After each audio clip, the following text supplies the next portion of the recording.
दोस्तों आज हम एक नया वीडियो लेके आए हैं और जैसा कि आपको पता है आप मुस्लिम विधि पढ़ रहे हैं, उसमें आज हम एक टॉपिक पढ़ेंगे वसीयत। तो सबसे पहले है कि वसीयत क्या होती है। वसीयत वो होती है कि कोई भी व्यक्ति है जिसके पास चल संपत्ति है। चल संपत्ति का मतलब होता है कि मूवेबल प्रॉपर्टी, यानी कि मूवेबल कौन सी, जो यहाँ से वहाँ जाने वाली, जैसे कार हुई, मोटरसाइकिल हुई, ये चल संपत्ति है तो वो वसीयत कर सकता है। अचल संपत्ति यानी कि ज़मीन हुई, प्लॉट हुआ, जो चलती नहीं है तो वो उसकी वसीयत कर सकता है। वसीयत में ये चीज़ें सबसे इम्पोर्टेंट ये होती है कि वसीयत जो होती है वो मरने के बाद लागू होती है, मरने से पहले लागू नहीं होती। यानी जो वसीयत करता होता है वो मर जाता है तो जिसको वसीयत की गई है वो उसका फ़ायदा जो है उसके मरने के बाद उठाता है।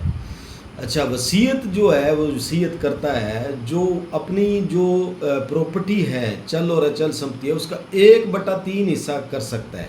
यानी कि मान लो कि उसके पास 2100 रुपये हैं तो वो 700 रुपये हैं, 700 रुपये हैं वो उसको क्या है वसीयत कर सकता है। इससे ज़्यादा वो वसीयत नहीं कर सकता। और वसीयत करने के लिए जो एक व्यक्ति है वो सबसे पहले तो ये 18 साल का उसकी उम्र होनी चाहिए और वो दिमाग से एकदम यानी मानसिक रूप से सही होना चाहिए, तभी वो वसीयत है वो कर सकता है।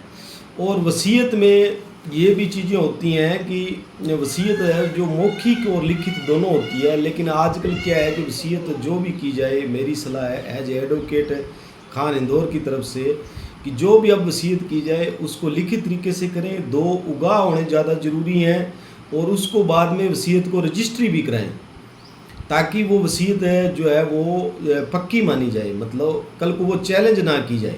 बहुत सी वसीयत हैं जो पुरानी लिखी गई हैं वो बहुत ज़्यादा चैलेंज हो रही हैं और उसमें जो है बड़े बड़े जो हैं फैसले भी आ रहे हैं, तो ये सब बातें जो हैं वो ज़रूरी हैं।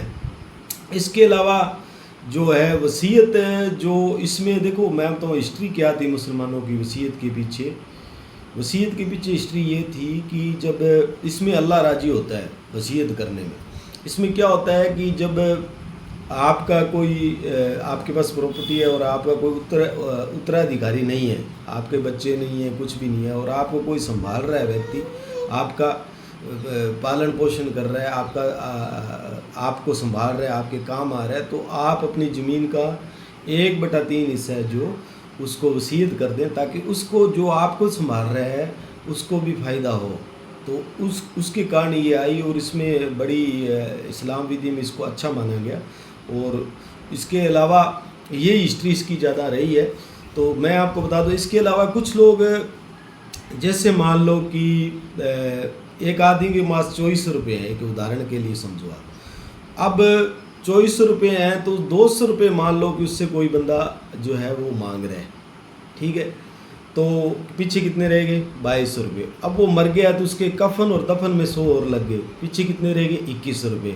तो अब वो वसीयत करेगा 2100 रुपये की, ना कि 2400 रुपये की, क्योंकि जो खर्चा निकाल के 2100 रह गए उसकी वसीयत होएगी और 2100 में 1/3 यानी कि उसको जो वसीयत जिसके नाम की जा रही है उसको 700 रुपये आएंगे। तो आज का जो मुख्य उद्देश्य यही था वसीयत के बारे में, जिसको अंग्रेजी में विल कहते हैं, और बहुत ही अच्छा टॉपिक है। और वसीयत का मैं आपको दोबारा कह दूं कि वसीयत मरने के बाद ही लागू होती है। एडवोकेट खान इंदौर आपको पहले मुस्लिम विधि पढ़ा रहे हैं और इसके बाद में आगे आगे सारी विधियाँ हम बढ़ाते जाएंगे। और किसी को कोई भी हमसे सवाल पूछना है तो हमारे नंबर से हमसे कांटेक्ट कर सकते हैं, हमसे बात कर सकते हैं, व्हाट्सअप कर सकते हैं। और हमारा हौसला बढ़ाने के लिए चैनल को लाइक, शेयर और सब्सक्राइब ज़रूर करें ताकि हम भी मोटिवेट हों और नए और अच्छे मेहनत करके वीडियो लाएं। धन्यवाद, मिलते हैं नई वीडियो में।